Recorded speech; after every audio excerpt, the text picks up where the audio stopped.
Well, it's been a while since we've had a fastest known timer on the podcast. And today we have fresh off the Pacific Crest Trail, or I'd say relatively fresh off the Pacific Crest Trail, the fastest known unsupported time on the Pacific Trail, Josh Perry.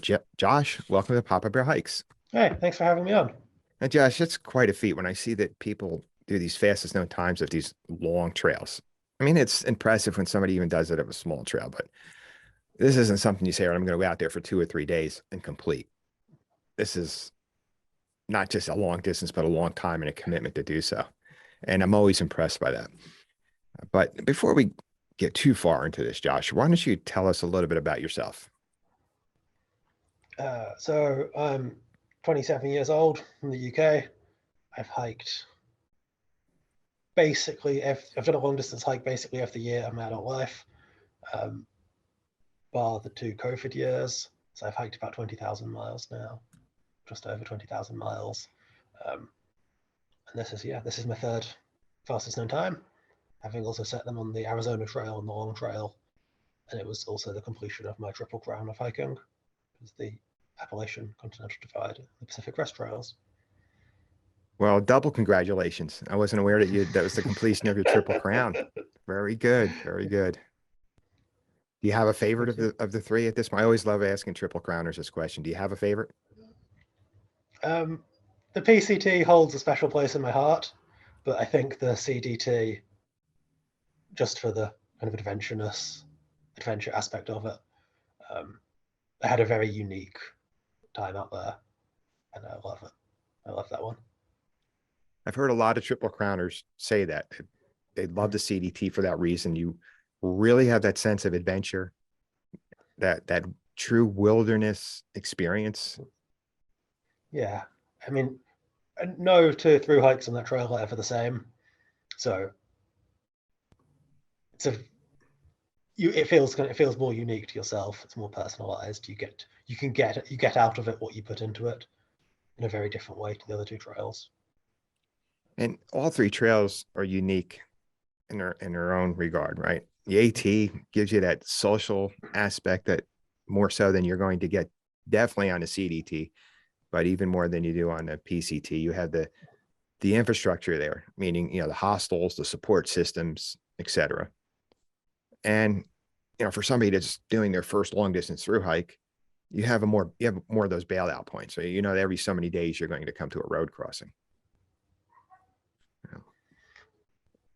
Are you Did you attempt fastest known times on those trails, or when you got to the PCT, is that when you said to yourself, "I'm going to try to do the fastest known time"?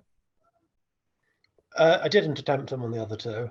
I hiked them both reasonably fast, um, just because that's how I like to hike. So I did them both in just under 3 months. Um, but I knew I wanted to go for the record on the PCT when I stepped foot on the Appalachian Trail in 2016. Mhm. Um, so whilst I wasn't going for that year, it was still on my mind somewhat. So would you say that at least mentally and maybe even physically, you started preparing for this in 2016? Mentally, it's been a goal of mine for 9 years since I heard about Heather's record. Um, Reading about Heather's record was my first time hearing about through hiking. Heather, who had the PCT record prior to me, um, that was how I heard about the Pacific Crest Trail, and then went on to learn about the through hiking culture in the US, the Appalachian and the Continental Divide trails. I wasn't, but when I heard about it, I wasn't a hiker or a runner at all. Um, so it's definitely been in the back of my mind for a long time. Yeah. Yeah. What inspired you? You said you heard about the record, but was there something that drove you to say, "All right, I want to attempt to be the fastest"? Because doing the AT in 3 months is impressive. You weren't attempting a fastest known time, but 3 months is impressive. Yeah. What inspired you to? Um, so the year, a couple, was it 2 years before? No, the year before Heather's record, I walked about 180 miles down, paved roads and highways in the UK for doing this walk for charity. It was my first ever long walk, my first time ever like camping while walking. Um, And I thought, I think I walked 180 miles in a week, and it was the hardest thing I'd ever done.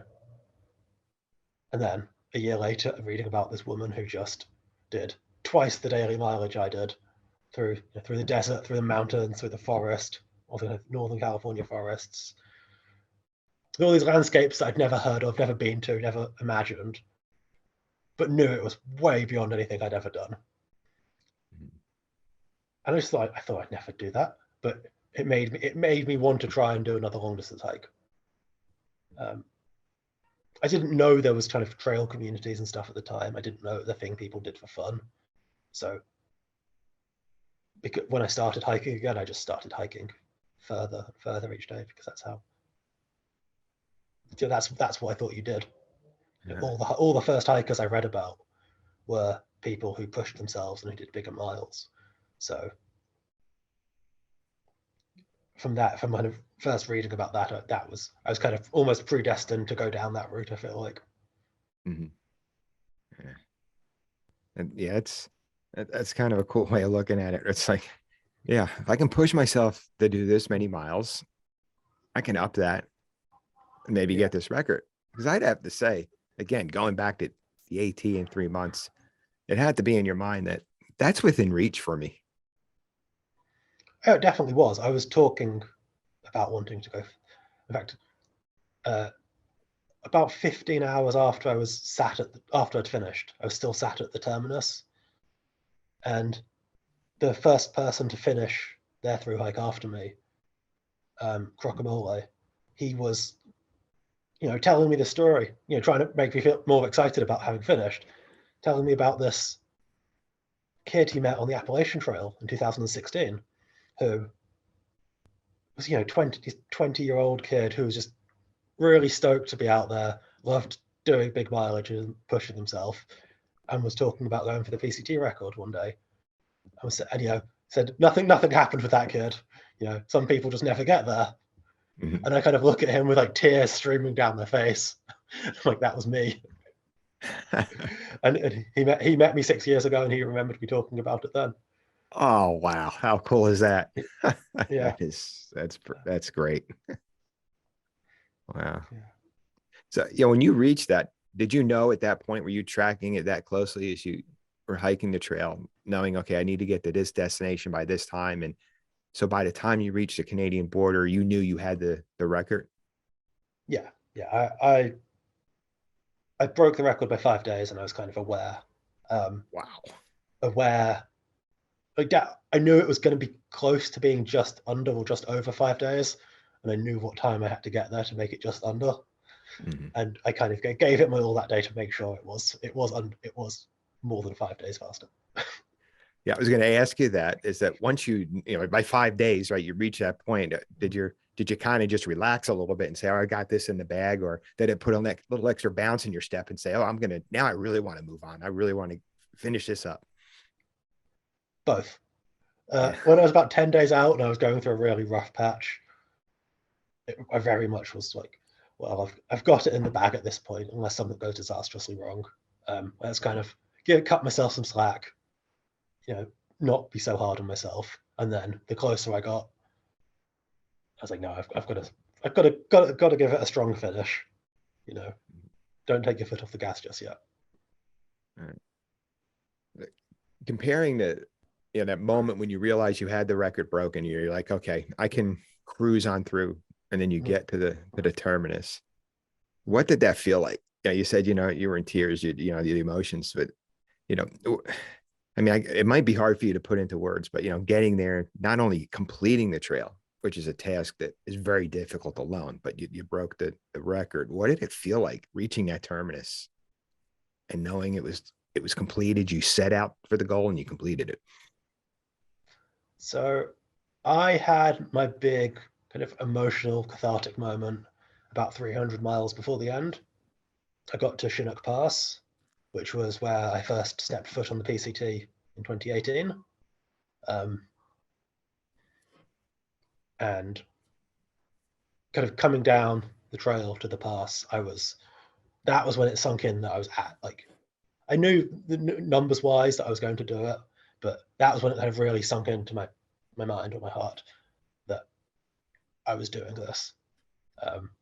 So when I got to the terminus, it was mostly just, I kind of processed it a bit more, and so it was mostly just relief of like, right, I don't have to get up after 3 hours sleep, 2 hours sleep, or 4 hours sleep tomorrow morning.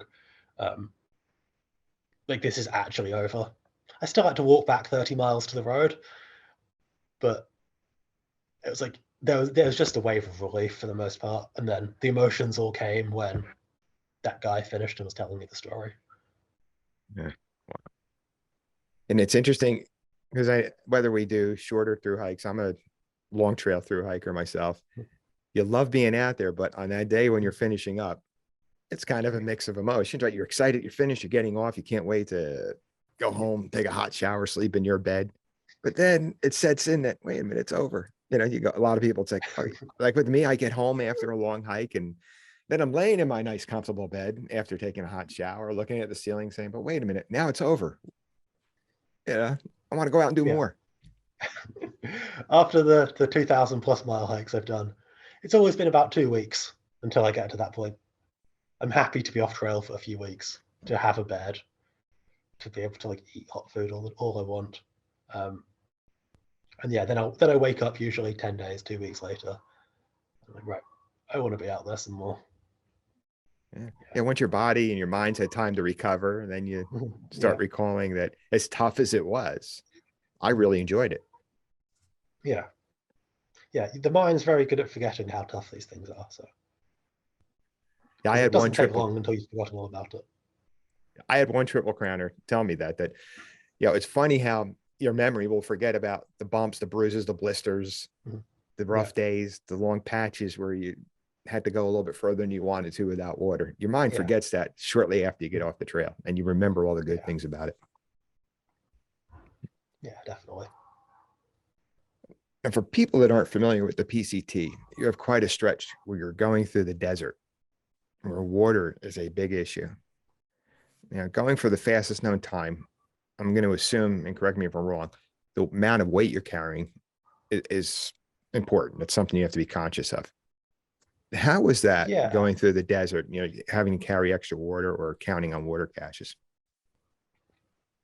So the big thing for the PCT is because you have to start so late in the season, because you get through the desert so quickly, you have to be thinking about the Sierra and the snow, and if you're going to hit snow before you start.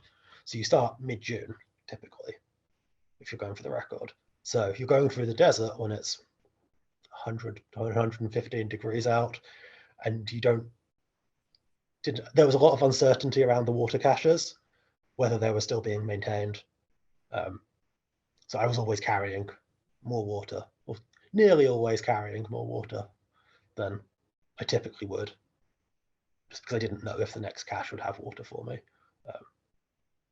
And there's also just you're doing much longer water carries because all the seasonal streams have dried up. I think there was about 200 miles when I didn't reach a single natural water source.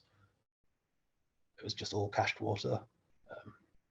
So you kind of just have to accept that your pack is going to be heavy and you're going to be moving slower for that, because if you don't carry enough water, then you're going to be moving slower from dehydration than you are from the extra weight. Yeah, and I went through that this summer, having done all of my hiking in the Northeast and then going out west. I hiked the Tahoe Rim Trail this past summer. Yeah, mentally, you should be doing your preparation in advance anyway to know what you're getting into with that. But yeah, I went from 2 liters was always plenty, because I always knew at some point, even if I went through those 2 liters, I'd be crossing a spring. You did the long trail and the AT. You're not going to have to hike that far before you come across some sort of water source. So 2 liters is there's people who will do it with 1 liter. Yeah, but I don't think I carried more than half a liter on the Appalachian Trail, the entire trail. Right, at the pace you were walking, right, you were safe with that amount of water that you knew it wouldn't be that long between water sources. Now, you did this unsupported, and this is what always blows me away too. It's not like you had somebody waiting for you at a trailhead saying, okay, let's bring you into town and feed you and get you right back out there. Tell us a little bit about how you kept yourself supplied with your food and other essentials you needed out on the trail. Yeah. So I sent out 19 resupply packages before I started the trail. So I think my longest stretch between boxes was 250 miles through the Sierra, and the shortest stretches were, I think, about 100 miles. Each of those boxes contained, 12,000 calories a day of food, and then I had 7 pairs of shoes split between those boxes as well, and then just trying to plan in advance like everything I think I can need. So new sunscreen, hand sanitizer, clean underwear, socks, all of that stuff was put in my boxes as well, and just trying to be as prepared as you can be ahead of time. There were definitely mistakes made with my boxes. I think I did a better job of packing them when I tried this in 2019 than I did this year. But mistakes are always going to happen a little bit. Right. But yeah, you say things like, I wasn't even thinking of this: sunscreen, hand sanitizer. For a hiker like me, it's like, okay, well, I'll go into town and it's just like an extra 15, maybe 20 minutes I have to give up. For you, Yeah. the clock's ticking. You're Yeah. trying to So get this record. I can't go into towns like other hikers can. On the self-supported hikes, you can't get into a car for the entire time. So I'm limited to the resupply stops that are closer to the trail that I can walk close enough for me to walk into. And generally speaking, those are the smaller businesses that don't stock all of that stuff. So you have to try and preempt what you need, because I can't just hit. If I go into a town 5 miles off trail, then that's 3 hours in total lost from just walking into and out of that town. Were there any moments while you were doing your resupplies where it became a little stressful, where you said, I'm giving up a little bit more time than I really should be here, or this could slow me down? So my very first resupply, I went Paradise Valley Cafe. I went there the day prior to starting, when I was driving down to the border, and I asked them, "Are you going to be open on this day?" And they said yes. And I pushed. I mean, I did 152 miles in the first 2.5 days to get there on time, and they were closed. I got there 40 minutes before the time they were meant to close, and I'd pushed. So I think I'd done 42 miles by 2 p.m. that day to make sure I got there when they were open. And I get there, and it's just an abandoned building. And so I'm all out of water, and because I pushed so hard in the heat, my stomach had shut down, and I wasn't able to eat any of the food I'd got. And I couldn't leave there, until 8:30 the following morning, because I had to wait for my box I had to wait to pick up my box when they opened. That was stressful. I bet. After that, the other ones weren't as bad. They were always like half an hour here, half an hour there, maybe. It's none of that's 18 hours. All right.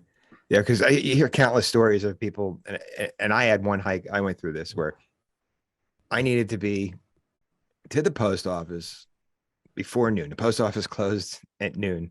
So it was kind of like I had to plan, and it was on a Saturday, right? So if I didn't plan this right, or if something slowed me down, even by 10 minutes, I'd be spending an extra day in town, right? It wouldn't just be spending the night in town on Saturday and then going back out on Sunday. I'd be staying there till Saturday to do it. So yeah, I was interested how that worked out for you. Yeah. Yeah. So there were only two resupplies in my schedule that actually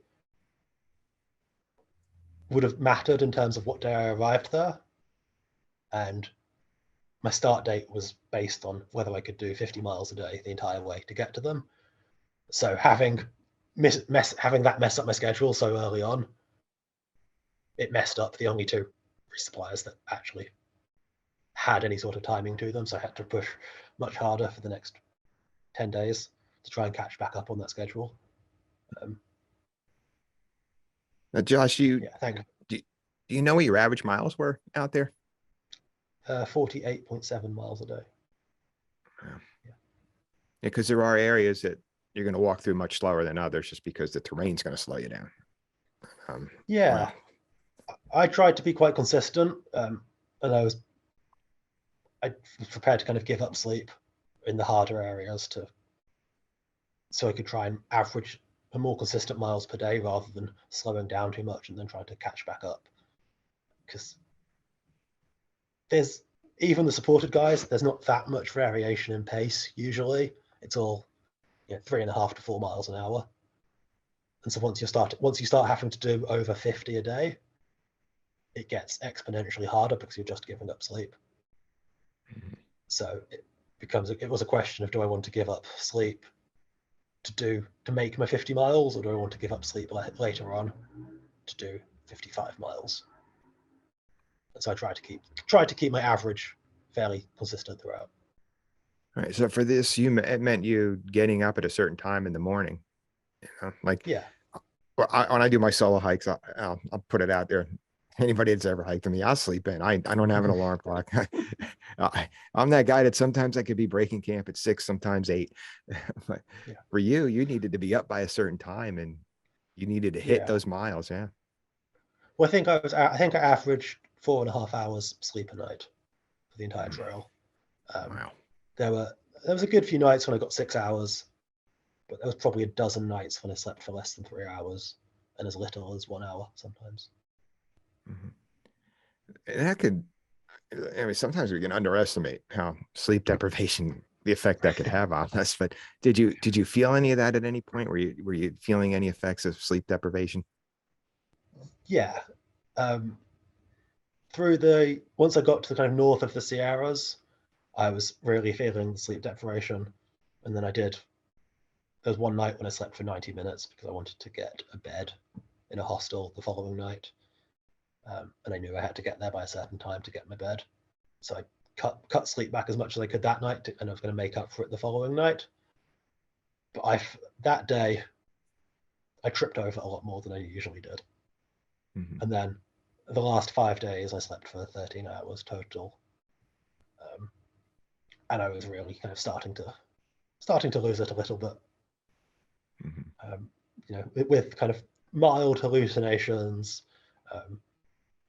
but like just the generally just tripping over routes and making silly mistakes, like forgetting to fill up my water and having to go 11 miles without water because you just lose your ability to focus. Yeah, I interviewed one fastest known time hiker, and this gentleman does a lot of peaks. He goes around and he gets a lot of fastest known times for different peaks. But he said on one of the long distance hikes that hallucinations towards the end of his hike, and he attributed it to the sleep deprivation because he was in a situation at one point where he said, I can't afford to sleep more than 2 hours, or I have no chance of hitting this. Yeah. I'm fairly lucky in that I have been fairly benign hallucinations. Like the one I had on the Arizona Trail, I had a cow, like a satanic cow, like red eyes and big devil horns. But I have friends who've had much, much worse hallucinations than that. Related to like seeing a friend was listening to a book about the Donner Party, and she started seeing chunks of human flesh on the trees. I was like, that's awful. That's so bad. But made me so thankful I don't have those ones. Yeah, it could be worse. Yeah, those are the ones you could lose sleep over. Yeah. All right. Going up, spending a night somewhere north of Truckee around Donner Pass, and you have it fall asleep to that. Am I going to be somebody's dinner tomorrow?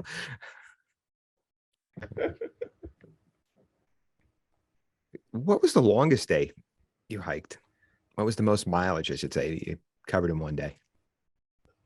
I did quite a few 57-mile days. I could have done some 60s, but I just decided I'd rather sleep then and get those miles in tomorrow. Because if you're going to be going through the dark, it doesn't matter. If you're going to get the miles in the night, it doesn't matter if you get them before sleep or after sleep. So I generally try not to push too high into the 50s. Now, on the topic of night hiking, and a lot of PCT hikers in the desert will prefer to sleep. Prefer to hike at night because of the cooler temperatures. Were you doing that in the desert? No. I was quite well acclimated to the heat. I just did a circumnavigation of Death Valley about a month beforehand. And then I spent that month in Southern California in the heat, trying to get out in it as much as I could. But also, I was only in the desert for 13 days, and it didn't make sense to me to try and become nocturnal for a short period and then flip it back to sleeping at night in the middle of the hike. And so, because it's just hard to get into the habit of sleeping during the heat of the day, you're more likely to kind of waste those hours and not get very good quality sleep, if any at all. Yeah, that makes a lot of sense. You're depending on yourself just being so exhausted that you can fall asleep and get a few hours, where at night our circadian rhythm tells us, okay, it's dark, close your eyes and go to sleep. Yeah, exactly. I want to move on to gear, and gear weight is always of interest to people. And the hot topic of ultra light versus lightweight, which is better, and how much can I shave off my toothbrush, etc. But can you share with us what your pack weight was? I think my base weight was about 6.5 pounds. It's heavier than it usually is on a through hike, but there's certain trade-offs for efficiency versus weight that are worthwhile for this type of hiking. And generally, it's not a lot. It probably makes a pound of difference. And when you're carrying 200 miles worth of food and 8 liters of water, that extra pound of gear isn't going to make a huge difference. So the heaviest my pack was about 40 pounds, but only 6.5 pounds of that is actual gear. How much food were you generally carrying? Because that's again with base weight versus it's not including food and water, and as you pointed out, when you're putting 6 liters of water and carrying it, that's going to make it significantly heavier. But I just out of curiosity, how many days of food did you typically carry at a time? A 2-day resupply was a shorter one, and my longest was 5. So anywhere from 100 to 250 miles at a time. And then I think my longest water carries were about 45 miles, which is about 8 liters of water. And with gear could fail, right? Again, packs can rip, belt buckles can break. Were you fortunate to make your entire hike without any gear failures? Because that's something I've seen it could slow people down. Were you fortunate to go the distance without any major gear failures, at least? For the most part. My sleeping bag got very wet in the desert. I got caught in a storm north of Acton, just before Acqua Dolce, and it kind of didn't recover. So I had to switch my sleeping bag out, and I picked up a poncho quilt, which then became one of my favorite pieces of gear, because I could wear my sleeping bag until I was done packing up in the morning, and even when I started hiking, and I just had a bit of extra warmth in the sleeping bag now. But other than just my sleeping bag getting wet, I didn't really have any major failures. With the quilt, you switched from the sleeping bag to the quilt, because that seems to be a trend now in backpacking. And I'm at that point where I'm ready to replace my sleeping bag. So maybe I'm asking this out of personal interest. The quilt versus the sleeping bag. It sounds like you're a quilt guy now. You like the idea of having the quilt as opposed to the sleeping bag? Yeah, so I did start with a quilt as well, a different one, but it wasn't a perfect fit for me. I use a sleeping bag if it's going to be consistently below about 20, 25 degrees. So for anything in the winter and deeper into the shoulder seasons, I'll still use a bag. But for most kind of through hiking type scenarios, I'm much, much happier in a quilt, just because you get a broader range of temperatures with it.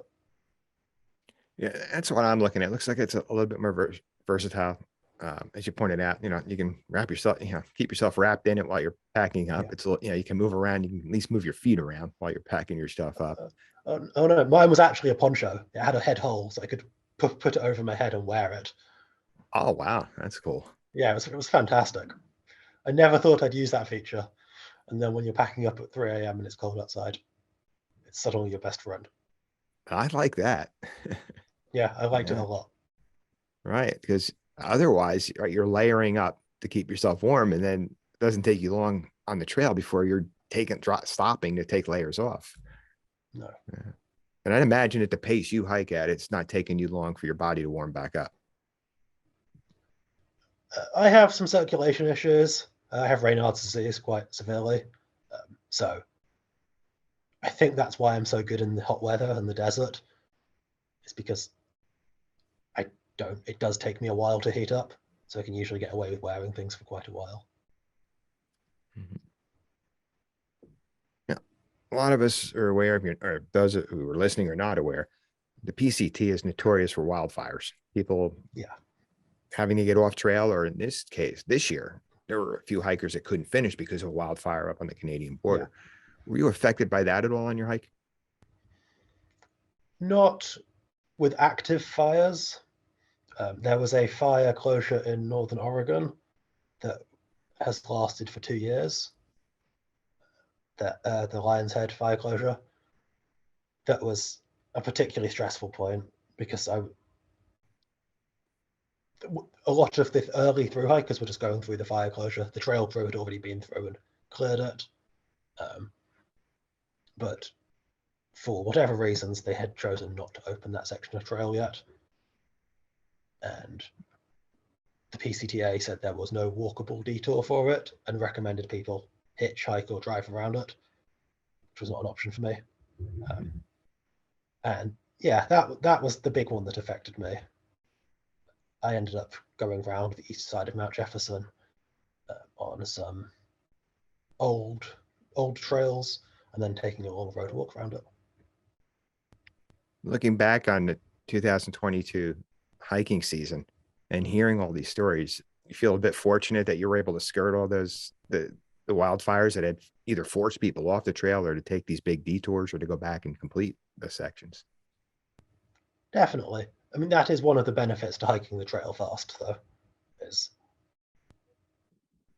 you have the best chance at finishing because you're finishing,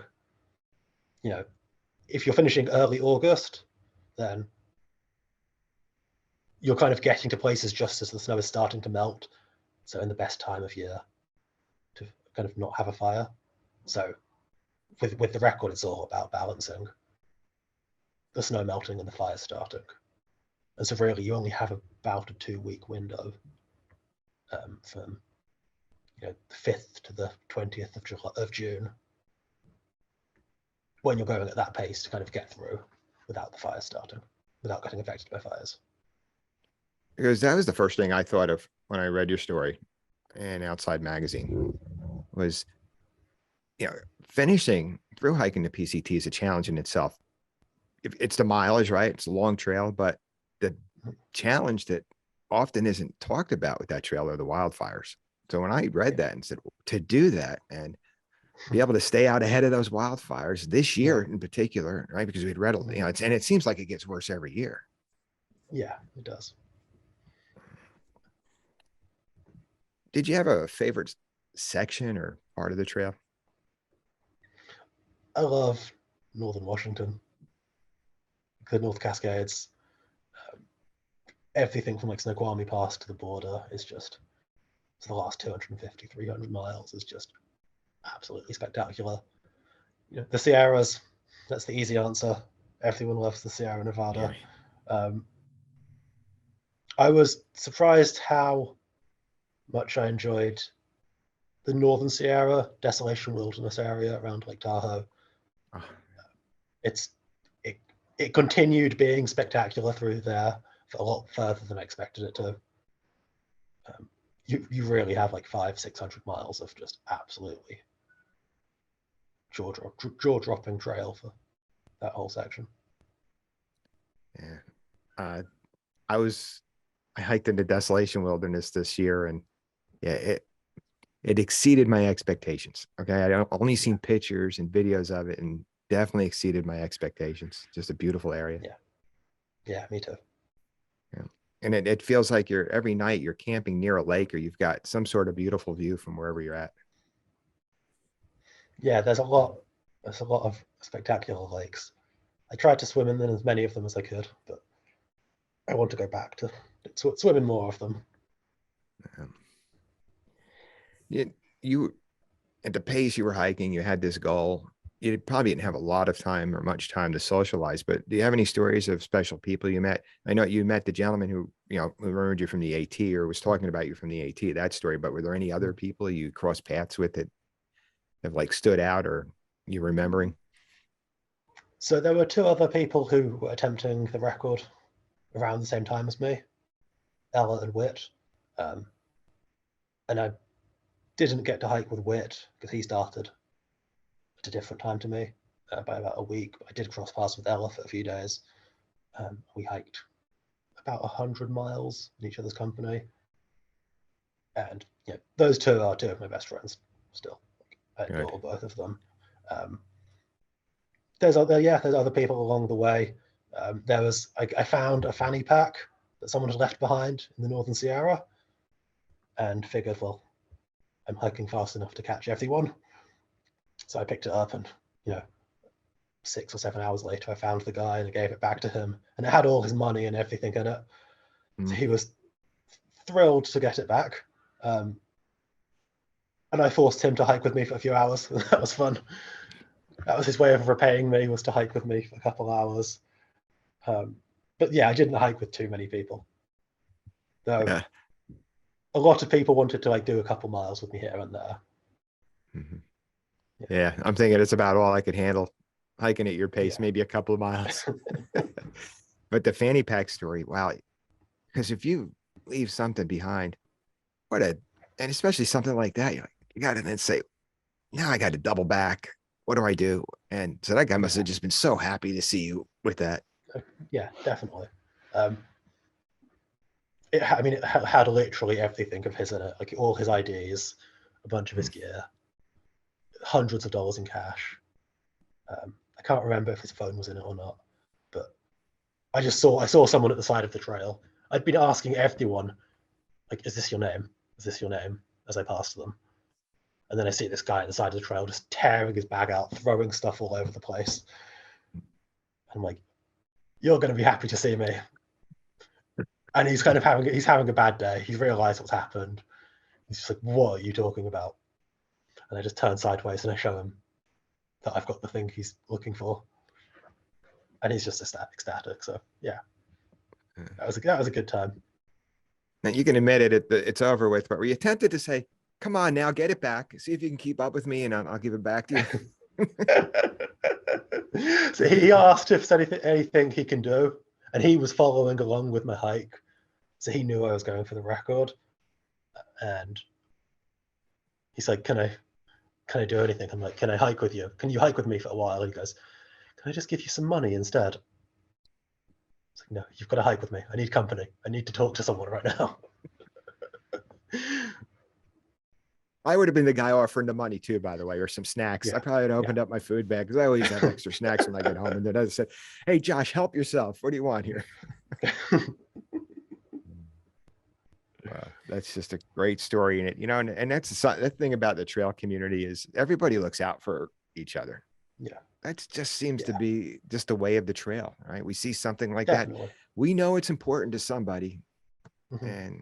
and we can get it to a trailhead or pass it on. And that's There great. was a brief moment when I panicked and thought, what if they're going the other way? Like, if I just picked it up and they're heading south now, and I'm heading north, further away from them. So when I eventually found him, it was almost as much of a relief to me to know that I haven't just ruined someone's hike as it was a relief for him to have got his stuff back. Oh, I can't imagine what that would be like. I think I left it here. Well, now I got to hike even more miles to find it. Let me keep going. Yeah. And in your case, that would have been a lot of hiking to catch up to you. Josh, anything else on the agenda for you coming up now? You're a triple crowner. You have the fastest known time for the Pacific Crest Trail. And you've had some time to relax and heal. You've been thinking about what might be next for you? Not too much. I'm trying to put more thought into what I do next rather than just jumping into the obvious goals. The something like, the Appalachian Trail record or something would be the obvious thing to throw myself at and say, I'm going to do that in 2 years' time. But, I've given 9 years of my life to thru hiking now. I think it's time for me to kind of sit back and put more thought into what I want to do next. I've just completed this goal I had for 9 years. I don't want to throw myself into another one without really giving it some thought. I would like to try and stay in one place for more than 6 months. Try to live a slightly more normal life for a few years maybe. I've really gotten into my kind of alpinism and ice climbing the last few years, so doing more of that. I'll be moving to Canada next year. I just got my 2-year work visa approved for that, so yeah, I'll be heading over there, and I think I'll figure out what I want to do over there, and to take advantage of that opportunity as much as I can. All right. Opportunities that are, except maybe they don't take months, but maybe a weekend or a week Yeah, that offer you that challenge you'd be looking for. yeah. Because the number of miles you've hiked, it's almost like you've been living this nomadic lifestyle for what you said, 9 years, right? Yeah. My entire adult life has been kind of dedicated to that. So there's other outdoor pursuits that I have that aren't just thru hiking. So it's balance. I want to try and find more of a balance between doing these, doing shorter hikes and doing my other mountain goals and outdoor goals.